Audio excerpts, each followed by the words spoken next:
Mesdames, Messieurs, bonjour et bienvenue sur CCTV Français pour cette nouvelle édition du journal. À la une, les hauts responsables gouvernementaux et dirigeants politiques se sont réunis dans la ville allemande de Munich pour le forum annuel sur la sécurité.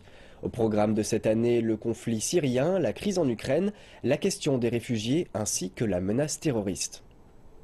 Le Premier ministre russe Dmitri Medvedev a déclaré que le monde avait glissé dans une nouvelle guerre froide. Il a précisé que le conflit syrien ne pouvait pas prendre fin sans coopération entre la Russie et les États-Unis. Il a insisté qu'il n'y avait aucune preuve que les forces russes avaient bombardé des civils en Syrie. La déclaration de Medvedev intervient après que le Premier ministre français Manuel Valls ait affirmé que les bombardements russes de civils devaient cesser. Le secrétaire d'État américain John Kerry a fait savoir lors de cette conférence que la Russie avait frappé des groupes d'opposition légitimes ainsi que des civils lors de sa campagne de bombardement en Syrie, et d'ajouter que davantage de troupes étrangères pourraient entrer en conflit si le dernier plan de paix échouait. Si le régime d'Assad ne se monte pas à la hauteur de ses responsabilités et si les Iraniens et les Russes n'obligent pas Assad à s'en tenir aux promesses faites à la communauté internationale, alors la communauté internationale ne va évidemment pas rester assise comme une idiote à ne rien faire. Il y aura une intensification de l'activité en vue d'accentuer la pression sur eux. Le Premier ministre turc Ahmet Davutoglu a brandi la menace d'une intervention militaire contre les combattants du parti kurde syrien qu'Ankara considère comme étant un groupe terroriste. M. Davutoglu a indiqué que la Turquie pourrait prendre, si nécessaire, les mêmes mesures en Syrie que celles prises précédemment en Irak et dans les montagnes Kandil. Il a aussi précisé que la Turquie s'attendait à ce que ses amis et ses alliés la soutiennent à ce sujet.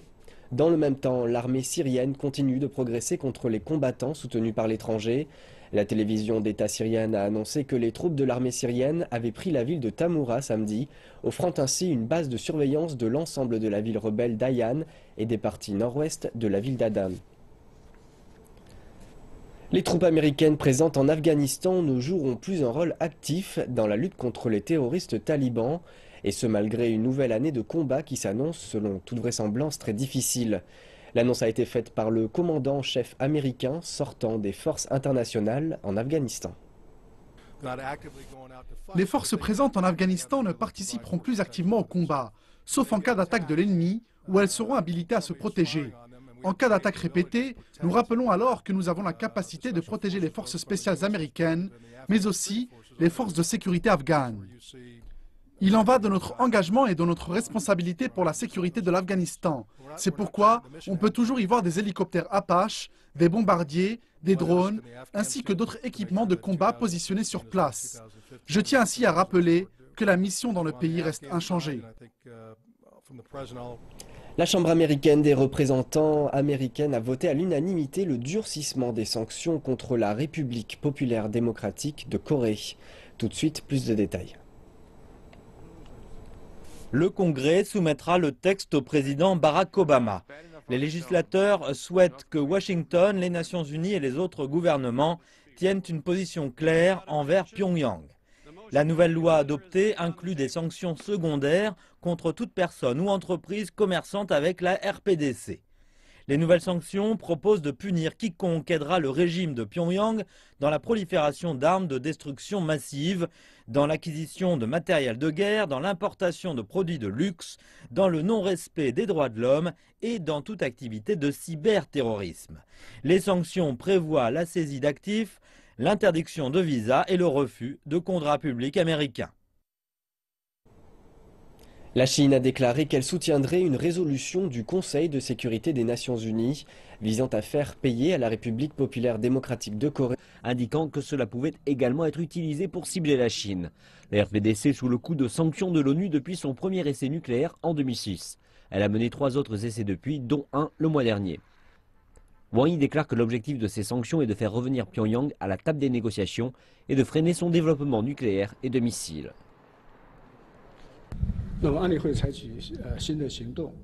En prenant de nouvelles mesures et en adoptant une résolution avec de nouvelles et fortes sanctions, le Conseil de sécurité des Nations Unies devrait avoir un objectif clair, qui est de réfréner efficacement les efforts de la RPDC visant à développer la technologie nucléaire et liée aux missiles.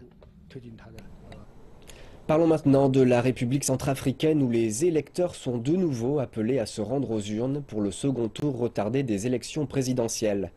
Lors du premier tour du scrutin de décembre dernier, aucun des 30 candidats n'avait pu rassembler les 51% de suffrages requis pour s'assurer la victoire. L'ancien Premier ministre Anicet George Dologuele, sorti vainqueur au premier tour, affronte le candidat indépendant Faustin Archange Touadéra pour la victoire finale. Les électeurs fatigués de la situation chaotique régnant dans le pays espèrent que ces élections, plusieurs fois retardées, ouvriront une nouvelle ère de paix et de stabilité après des années de sectarisme sanglant. En Égypte maintenant, le président Abdel Fattah al-Sisi s'est adressé au Parlement du pays. C'est le premier discours présidentiel de ce type depuis le soulèvement de la place Tahrir il y a 5 ans. Le président al-Sisi a déclaré aux parlementaires réunis qu'il avait de l'espoir pour l'avenir de l'Égypte.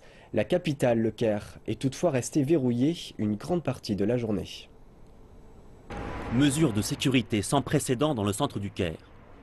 Toutes les voies menant au Parlement ou dans ses environs étaient bloquées.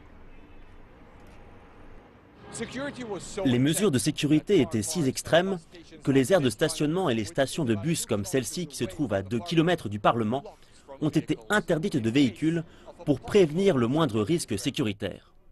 C'est la dure réalité de l'Égypte en 2016. Lors de sa prise du pouvoir, le président Abdel Fattah el-Sisi a promis de renforcer la sécurité dans le pays.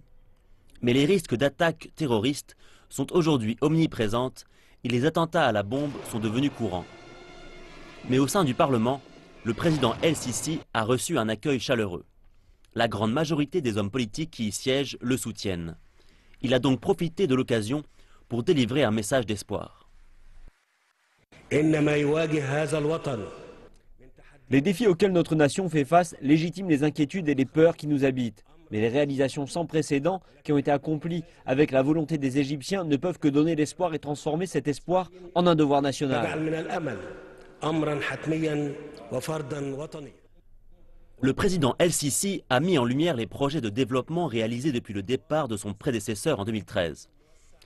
Il s'est engagé à poursuivre le combat contre le terrorisme et à soutenir des solutions politiques dans des pays comme la Libye et la Syrie. Le message de l'Égypte au monde a toujours été un message de paix et d'amour. Nous ferons tout notre possible pour trouver des solutions politiques au conflit en Syrie, à la crise libyenne et à celle qui touche le Yémen. Des solutions politiques également pour obtenir une paix globale et juste afin de résoudre la crise palestinienne qui a été et encore un problème qui concerne directement le peuple égyptien. Ainsi, c'est depuis l'enceinte de ce Parlement que je renouvelle l'appel de l'Égypte au reste du monde pour unifier les efforts dans la lutte contre le terrorisme qui est devenu la plus grande menace contre l'humanité.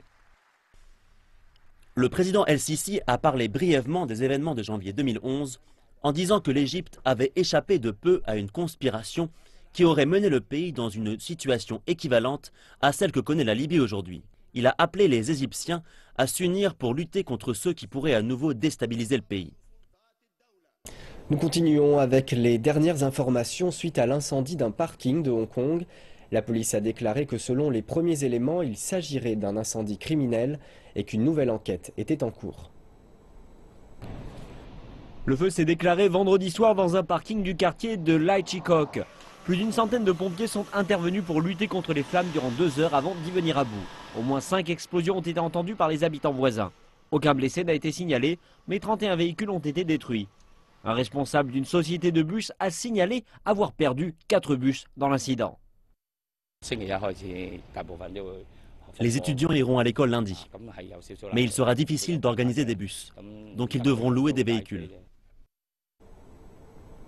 À la suite de l'émeute qui a éclaté dans le quartier de Mong Kok le week-end dernier à Hong Kong, un certain nombre de politiciens et de groupes des affaires ont fait part de leurs inquiétudes, déclarant que les violations de l'ordre et de la loi étaient intolérables. Chang Che-kong, un membre du conseil exécutif de Hong Kong, a déclaré avoir été choqué et en colère par les affrontements. Il a déclaré que les vendeurs de rue n'avaient pas créé de controverse, mais que cela avait servi d'excuse pour débuter des actes de violence. Chercher des excuses pour justifier ces actes n'aide pas les émeutiers, mais les porte à un autre niveau. Les gens devraient réfléchir à 2 fois à ce qu'il se passera prochainement suite à ces scènes de violence à Mong Kok. Les responsables des forces disciplinaires de Hong Kong ont publié vendredi une déclaration conjointe condamnant l'émeute en apportant leur soutien à la police. Et samedi, la police a arrêté plus de 60 suspects et 40 d'entre eux ont été accusés de lien avec cette émeute. Tong Yoke-sing, le président du conseil législatif de Hong Kong, a fait part de ses inquiétudes. Les gens ne devraient pas recourir à la violence, même s'ils étaient insatisfaits du gouvernement. Et la violence est inacceptable pour la grande majorité de la société. Les associations du commerce et de l'industrie de Hong Kong ont joint leur voix pour condamner l'émeute de Mong Kok. Plus de 30 membres des associations se sont rendus au commissariat de police de Wan Chai samedi pour y rencontrer les policiers blessés. Ils ont installé une banderole devant le commissariat et affirmé leur soutien aux forces de police dans le maintien de l'ordre. Nous espérons tous une meilleure économie et de la prospérité. Nous sommes ici pour exhorter la police de présenter devant la justice ceux qui ont perpétré ces attaques vicieuses et permettre à Hong Kong de retrouver la paix et la prospérité. L'incident a à l'évidence dépassé les frontières de la liberté de réunion et il s'agit d'une atteinte criminelle sérieuse à la loi pénale. Les faits venant des médias montrent qu'il s'agit d'une émeute. Nous devons donner à ces gens et à leurs partisans un avertissement. Les recherches et les opérations de secours étant terminées, le travail de reconstruction et l'indemnisation des sinistres vont désormais être au centre de l'attention. Les autorités de Tainan ont annoncé qu'entre 6 et 10 000 nouveaux dollars dévenus seraient versés à ceux qui ont été affectés par le séisme. Les familles des personnes décédées et des personnes gravement blessées recevront une indemnité de 2 millions de nouveaux dollars dévenus. Les autorités ont également annoncé qu'elles allaient trouver un arrangement avec les 109 familles qui ont perdu leur maison dans le tremblement de terre. Ces familles sont actuellement hébergées dans des hôtels, mais l'administrateur municipal a affirmé que cela n'était qu'une solution temporaire. Malgré tout, nombreux sont ceux ayant souffert du séisme qui expriment leurs inquiétudes vis-à-vis de l'avenir. D'après les accords passés avec les hôtels, les victimes du séisme ne peuvent y rester que jusqu'à la fin du mois de février. À ce moment-là, les autorités leur proposeront des lieux d'accueil. Mais nous encourageons aussi les victimes à trouver des logements par eux-mêmes. Je dois louer une maison et j'ai encore un emprunt de 2 millions de nouveaux dollars taïwanais à rembourser. Je ne sais plus comment m'en sortir. Samedi était le dernier jour de la semaine de vacances de la fête du printemps. Les Chinois ont pris le chemin des villes où ils travaillent. Des flots toujours plus importants de voyageurs ont été vus à travers l'ensemble du pays. Les autorités ferroviaires ont annoncé que 10,3 millions de trajets ont été faits sur la seule journée de samedi, le pic de cette grande migration de la fête du printemps. Nombreux sont ceux qui ont choisi de voyager en train à haute vitesse. D'après les autorités de l'aviation civile, on a compté 8,5 millions de trajets aériens au cours de 7 jours de congé. Cela correspond à plus de 70 000 vols, soit presque plus de 7% de plus que l'an dernier. La ruée du retour s'est également produite sur les routes. Mais la neige et un brouillard épais ont perturbé la circulation et samedi, 69 autoroutes du nord de la Chine ont été fermées temporairement. Des centaines de personnes ont paradé dans les rues de New York pour célébrer le Nouvel An chinois, malgré un froid extrême. Le mercure est descendu à -9 et de nombreuses activités d'extérieur ont été annulées, mais la parade du Nouvel An lunaire a bien eu lieu à Chinatown pour l'année du singe. Les températures devraient encore descendre dans la nuit avec des bourrasques allant jusqu'à -31. C'est peut-être l'un des quartiers chinois les plus vivants d'Amérique, avec à chaque coin de rue, habitants et touristes. Mais alors que les gens célèbrent le Nouvel An lunaire, beaucoup espèrent que l'année du singe leur apportera plus d'espace de vie. C'est le plus ancien quartier chinois d'Amérique du Nord et aussi l'un des plus denses. Le quartier chinois de San Francisco borde le très cher quartier des affaires et donc il n'y a pas véritablement de possibilité d'expansion. Les prix de l'immobilier dans le centre-ville de San Francisco font partie des plus élevés du pays. Et comme on le voit avec ce projet d'immeuble de bureaux sur 25 étages, il n'y a nulle part où aller si ce n'est vers le haut. Et donc le quartier financier a au sens propre la possibilité de faire de l'ombre au quartier chinois. Alan Lowe a déclaré qu'il s'agissait là du résultat de 20 ans de travaux, car cet immeuble de bureau va bloquer les rayons du soleil qui n'atteindront pas Chinatown. Et le responsable des parcs, Alan Lowe, nous montre un ouvrage actuel censé faire le plein de soleil. L'extension du parc St. Mary vise à aboutir à un espace de plus de 550 mètres carrés pour les rassemblements, faire de l'exercice et la relaxation des habitants. Cette extension sera le premier espace ouvert créé à Chinatown en 30-40 ans. Les espaces ouverts sont très limités à Chinatown. Les habitants du quartier vivent dans des conditions d'encombrement total. Ce que nous avons pour acquis, c'est-à-dire un salon, une salle à manger, tout cela n'existe tout simplement pas pour les habitants du quartier chinois. Cette extension est l'un des 5 projets d'espace ouvert qui se déroulent à Chinatown à l'heure actuelle. Et cela inclut une nouvelle station de métro ainsi qu'une place et une zone ouverte face à l'hôpital chinois, le lieu de naissance de Bruce Lee. D'autres projets majeurs sont à l'étude pour la place de Portsmouth, la zone la plus utilisée de San Francisco et de Chinatown. La directrice adjointe du Centre de développement communautaire de Chinatown, Cindy Wu, a déclaré que cette extension des espaces ouverts était le résultat direct du dur travail de la communauté. Je pense que nous nous trouvons dans le quartier doré des espaces ouverts de Chinatown. C'est vraiment car un certain nombre de choses arrivent en même temps. Pour les 20 ou 30 prochaines années, le processus a pris 10 ans. Désormais, les choses sont en construction au sol et tout sera réalisé au cours des 3 à 5 prochaines années. La transformation des célèbres artères comme celle-ci se déroule aussi cette année. L'année du singe sera des plus intenses, mais aussi celle qui apportera un trésor pour les futures générations, permettant aux citoyens de mieux respirer.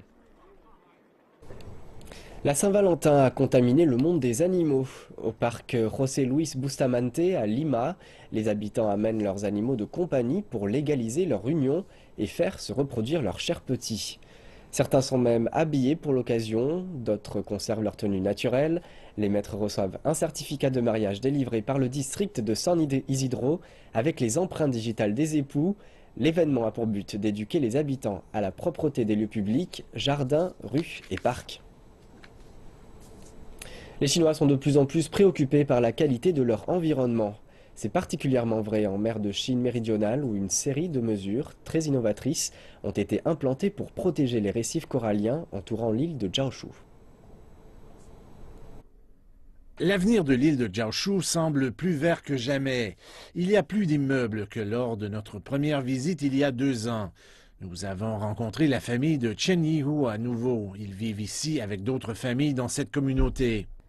Je suis très fière de vivre à Jiaoshu et je suis très satisfaite de l'amélioration des conditions de vie ici. Nous pouvons nous fier là-dessus et on se sent chez nous beaucoup plus que par le passé.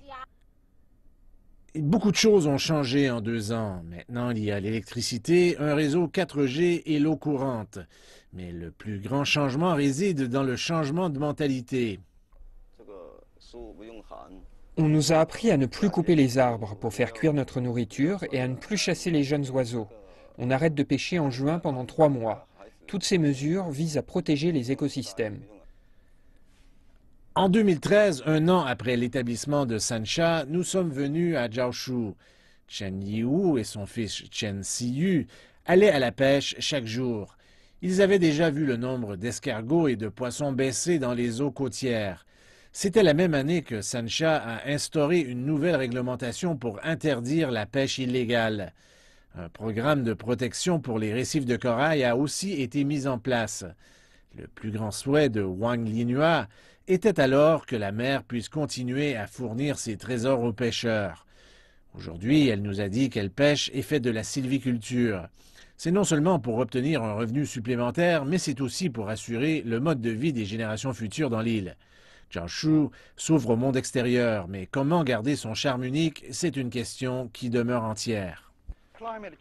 Les changements climatiques, la surpêche et le développement économique ont mis à mal les récifs de corail en mer de Chine méridionale. Les dommages causés à l'environnement signifient que les pêcheurs perdront leur gagne-pain et on assistera à la disparition des îles elles-mêmes. Ainsi, la gestion de l'écosystème a été renforcée dans le but de garantir un avenir durable. Sansha propose des solutions innovatrices pour protéger l'environnement. Grâce à une application, n'importe qui peut s'impliquer pour protéger un arbre et rendre l'île plus verte. Cela coûte environ 300 yuan ou environ 50 $ par année. L'argent amassé nous permettra d'entretenir la forêt et de planter d'autres arbres à Sansha. Nous espérons que Sansha va s'embellir et notre fils va donc pouvoir revenir sur l'île de Jiaoshu. Voici l'arbre que nous avons acheté dans le but de rendre l'île plus verte. Nous espérons qu'il pourra résister aux forts vents et qu'il deviendra grand et fort. Ça me permet d'avoir une connexion directe avec l'île et me donne une bonne raison de revenir à Sancha. Et c'est la fin de ce journal. Merci pour votre attention. Rendez-vous dans 1h30 pour une nouvelle édition.